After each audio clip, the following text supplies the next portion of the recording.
আমাদের সঙ্গে আছেন অদম্য মেধাবী Laboni Akter, BSc in nursing, Shahid Tajuddin Ahmed nursing college, Gazipur.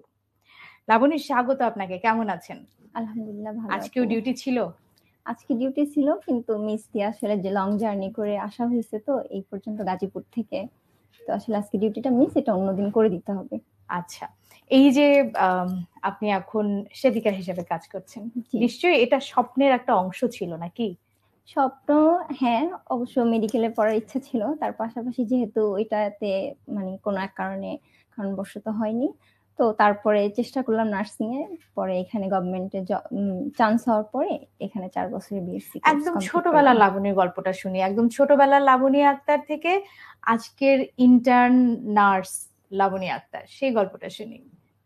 ছোটবেলার গল্পটা হচ্ছে এরকম যে একদম ছোটবেলায় আমার জন্মের প্রায় বছর খানেক পরে আমার বাবা মারা যায়।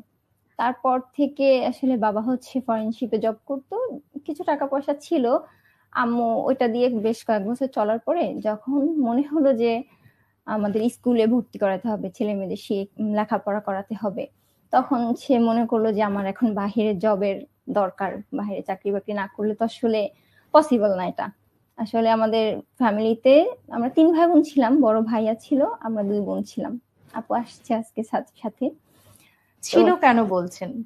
মারা গেছে আর কি একটা সময় পরে।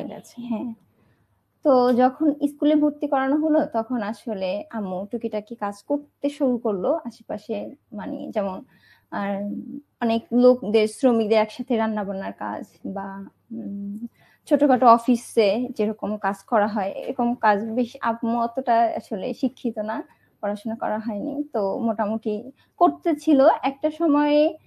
মানে আমাদের আসলে পরিবারে যেহেতু 4 জন ছিলাম আমরা, আমার আপু, ভাইয়া, আমি, আম্মু, তো আমার নানিও ছিলেন, আমাদেরকে দেখাশোনা করতেন, আম্মু বাইরে জব করতো। তো স্কুল লাইফ থেকে আসলে ছোটবেলা থেকে একটু শান্তশিষ্ট বা পড়াশোনার প্রতি একটু আগ্রহী, বেশি মনোযোগী ছিলাম। তো ভালো রেজাল্ট করায় আসলে টিচাররা অনেক সাপোর্টিভ ছিল, তো তারা অনেকটা আমাদেরকে সাপোর্ট করছে। যা যখন ক্লাস 5-এ তখন আসলে স্কলারশিপ পাইলাম, এরপর থেকে টিচাররা আরো বেশি আমার প্রতি আন্তরিক, হ্যাঁ, যত্নশীল হয়ে গেল। তো টিচাররা ফ্রিতে টিউশনি, মানে যেটা করায় আর কি প্রাইভেট, ওইটা করাই দিত আমাকে সুযোগ দিত। ইভেন যে রেফারেন্স বুকগুলো বিভিন্ন কোম্পানি থেকে স্কুলে দিয়ে যায় ওইটাও আমাকে দিত। তো আস্তে আস্তে এরকম করে এগিয়ে যেতে থাকলাম। একটা সময় এইটা যখন জিএসসি ছিল ওখানেও ফুল স্কলারশিপে আমি রেজাল্ট পাওয়ার পরে আমার টিচাররা আরো বেশি আন্তরিকতার সাথে আমাকে দেখতে থাকলো।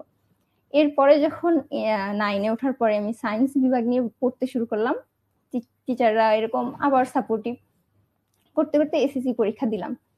তো আসলে আম্মু এদিকে জব করতেছে, আমরা 2 বোনে মানে আগাচ্ছি একটু একটু করে টিচারদের সহযোগিতায়।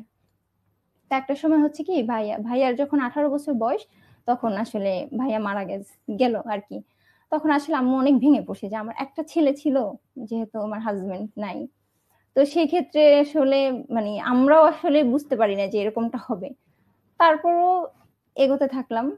পরবর্তীতে যখন এসএসসি পরীক্ষা হলো সায়েন্স নিয়ে আর কি, ওইখান থেকে TA Faruk school and college, এখন সরকারি হয়েছে, তো সরকারি TA Faruk school and college থেকে আমি জিপিএ 5 পাই। এর পরবর্তীতে প্রথম আলো মংলা প্রতিনিধি, সাবেক প্রতিনিধি এখন সুমেল শারাফাত আঙ্কেল, উনি আসলে খোঁজ খবর নিয়ে, আসলে সবাই তো জিপিএ 5 পায়, কিন্তু কাকে সিলেক্ট করবে, যারা আসলে প্রতিবন্ধকতা পেরিয়ে যখন একটা সফলতা অর্জন করে, তখন এটাই সবার কোশ্চেন। আমি যখন এখানে আসতেছিলাম আমার ব্যাচ থেকে 95 জন বলতেছিল তোমাকে কেন সিলেক্ট করলো।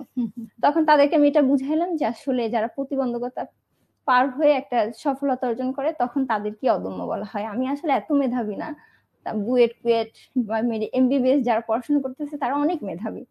তা আমি আসলে আমার জায়গা থেকে চেষ্টা করেছি বিধায় এ পর্যন্ত, এই কারণে আমাকে ডেকেছে।